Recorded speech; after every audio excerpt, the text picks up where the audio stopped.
In my tradition, we were taught to pray according to an acrostic.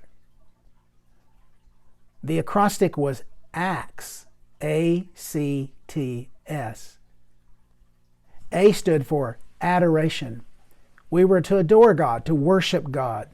The Psalms constantly instruct us on lifting praises to God. The Scriptures fill with the adoration of the living God.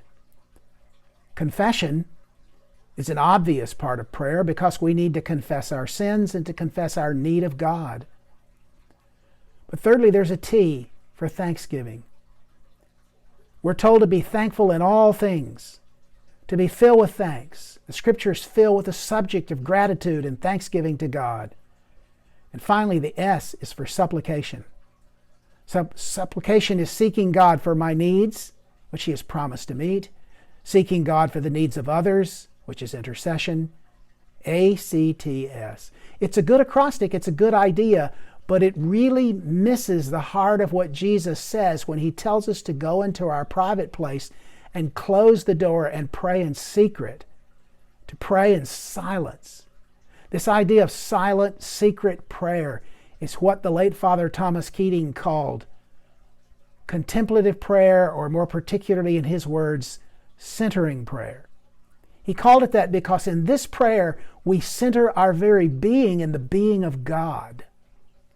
Now there are three things that I find helpful in this practice.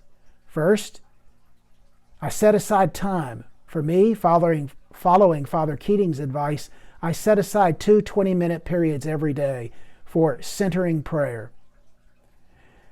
And what I do is first consent my will, my desire to God's presence. Secondly, I surrender my will. I surrender it to God again and again. And finally, as I relate to God in silence, I begin to deal with myself, the self-life, the ego life, the life by which I identify myself and think of myself. I surrender it to God in silence, and I ask Him to transform me by putting to death my ego self and by causing me to rise in my soul into newness of life, the Christ life in me, which is the hope of glory. And through contemplative prayer, through centering prayer, I bring my life into the presence of God and into this holy transformation. I encourage you not only to hear what I'm saying, but to explore in every way you can teaching that you can find on the internet and in great books to learn how to pray in secret as Jesus taught His disciples to pray.